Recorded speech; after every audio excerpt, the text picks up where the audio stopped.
അതേസമയം ആലപ്പുഴ ഡിവൈഎസ്പി മധുബാബുവിനെതിരെ പത്തനംതിട്ട മുൻ എസ്.പി. ഹരിശങ്കർ DGPക്ക് നൽകിയ റിപ്പോർട്ട് പോലീസ് ആസ്ഥാനത്തെ ഉന്നത ഉദ്യോഗസ്ഥർ ഇടപെട്ട് പൂഴ്ത്തി. DGPക്ക് നൽകിയ റിപ്പോർട്ടിൽ 9 വർഷമായി നടപടിയുണ്ടായില്ല. റിപ്പോർട്ട് നിലനിൽക്കെ മധുബാബുവിന് സ്ഥാനക്കയറ്റം നൽകുകയും ചെയ്തു. ഇടതുപക്ഷ പോലീസ് അസോസിയേഷനിലെ സംസ്ഥാന വൈസ് പ്രസിഡന്റ് കൂടിയാണ് നിലവിൽ മധുബാബു. റാഫി കരീം വിവരങ്ങൾ നൽകും കൊച്ചിയിൽ നിന്ന്. റാഫി, ക്രമസമാധാന ചുമതലയിൽ തുടരാൻ പറ്റുന്ന ഉദ്യോഗസ്ഥനല്ല എന്ന ഈ ശുപാർശയിൽ മുൻ പത്തനംതിട്ട SP പറയുന്നുണ്ട്.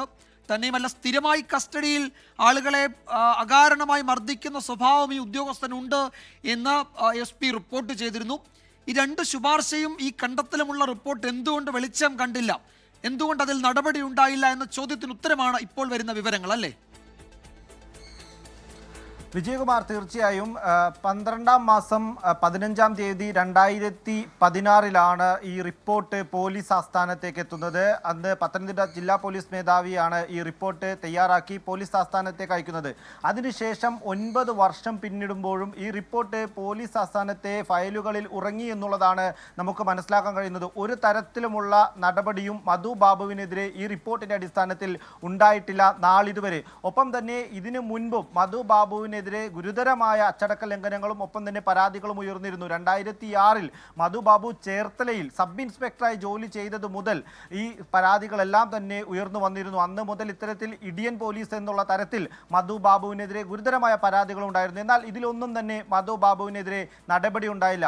ഒപ്പം തന്നെ പത്തനംതിട്ട ജില്ലാ പോലീസ് മേധാവി നൽകിയ ഗുരുതരമായ അന്വേഷണ റിപ്പോർട്ടായിരുന്നു ഉണ്ടായിരുന്നത്. ആ റിപ്പോർട്ടിൽ അക്കമിട്ട് നിരത്തിയായിരുന്നു മധുബാബുവിൻ്റെ വീഴ്ചകൾ പറഞ്ഞിരുന്നത്. മധുബാബു ഈ കേസ് ഏറ്റെടുക്കാനുണ്ടായ സാഹചര്യം, ഒപ്പം തന്നെ ഗുരുതരമായി ഇവരെ മർദ്ദിച്ച സാഹചര്യം, ഇവർക്ക് മർദ്ദനത്തിലേറ്റ പരിക്കുകൾ, ഒപ്പം തന്നെ ചികിത്സ തേടിയതിൻ്റെ വിവരങ്ങൾ, ഒപ്പം ക്രമസമാധാന ചുമതലയിൽ ഈ ഉദ്യോഗസ്ഥനെ വിനിയോഗിക്കാൻ കഴിയില്ല എന്ന കണ്ടെത്തലും ഈ റിപ്പോർട്ടിലുണ്ടായിരുന്നു. എന്നാൽ ഈ റിപ്പോർട്ട് 9 വർഷമാണ് പോലീസ് ആസ്ഥാനത്ത് പൂഴ്ത്തിവെച്ചത്.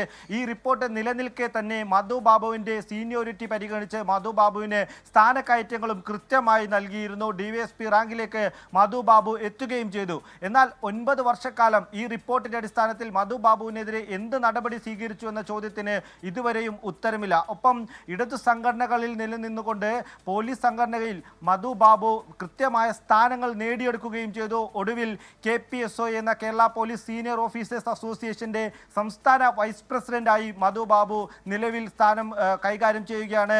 ഈ സ്ഥാനം കൈകാര്യം ചെയ്തുകൊണ്ടാണ് 2 ആഴ്ച മുൻപ് മുഖ്യമന്ത്രിയുടെ ഓഫീസിലെത്തി മധുബാബു സന്ദർശിക്കുകയും പോലീസിന്റെ നവീകരണവുമായി ബന്ധപ്പെട്ടുകൊണ്ട് നിർണായക വിവരങ്ങൾ അടങ്ങിക്കുന്ന ഒരു നിവേദനം നൽകുകയും ചെയ്തത്. ഇത്തരത്തിലൊരു ഉദ്യോഗസ്ഥനെ എങ്ങനെയാണ് നിരന്തരമായി സ്ഥാനക്കയറ്റങ്ങൾ ലഭിച്ചത്? ഉദ്യോഗസ്ഥനെതിരെ അന്വേഷണ റിപ്പോർട്ടുകളും ഒപ്പം തന്നെ അന്വേഷണങ്ങളും നടന്നപ്പോഴും ഒരു നടപടിയും ഇല്ലാതിരുന്നത് എന്നുള്ളതാണ് പ്രധാനപ്പെട്ട ചോദ്യം. അതിന് ഒരു ഉത്തരം പറയുന്നത്, ഒരു ആക്ഷേപമായി പറയുന്നത്, മധുബാബു ഇടതു സംഘടനകളിൽ അല്ലെങ്കിൽ ഇടതു നേതാക്കളുമായി അടുത്ത ബന്ധം പുലർന്ന ഒരാളാണ് എന്നുള്ളതാണ്. ഒപ്പം തന്നെ ഈ പോലീസ് ആസ്ഥാനത്ത് 2016 ലഭിച്ച ഈ അന്വേഷണ റിപ്പോർട്ട് അട്ടിമറിച്ചതിൽ ഒരു ഉന്നത പോലീസ് ഉദ്യോഗസ്ഥനും പങ്കുണ്ട് എന്നുള്ളതാണ് ഏറ്റവും ഒടുവിലായി പുറത്തു വരുന്ന വിവരങ്ങൾ. ആ പോലീസ് ഉദ്യോഗസ്ഥനാണ് മധുബാബുവിനെ ഈ കാലയളവിലെല്ലാം സംരക്ഷിച്ചു പോകുന്നത് എന്നുമാണ് മനസ്സിലാക്കാൻ കഴിയുന്നത്.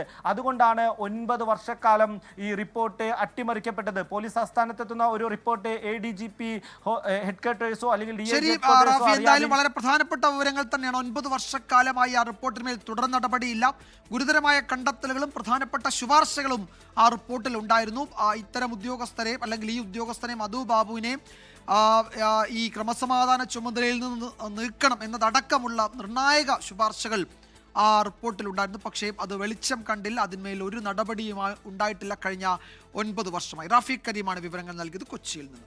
ലോകത്തെവിടെയായാലും ഏത് സമയത്തും 24 വാർത്തകളും ഓഗ്മെന്റഡ് റിയാലിറ്റി പാക്കേജുകളും എക്സ്പ്ലെയിനറുകളും വിശദമായി കാണാൻ ഞങ്ങളുടെ YouTube ചാനൽ നിങ്ങൾക്ക് സബ്സ്ക്രൈബ് ചെയ്യാം.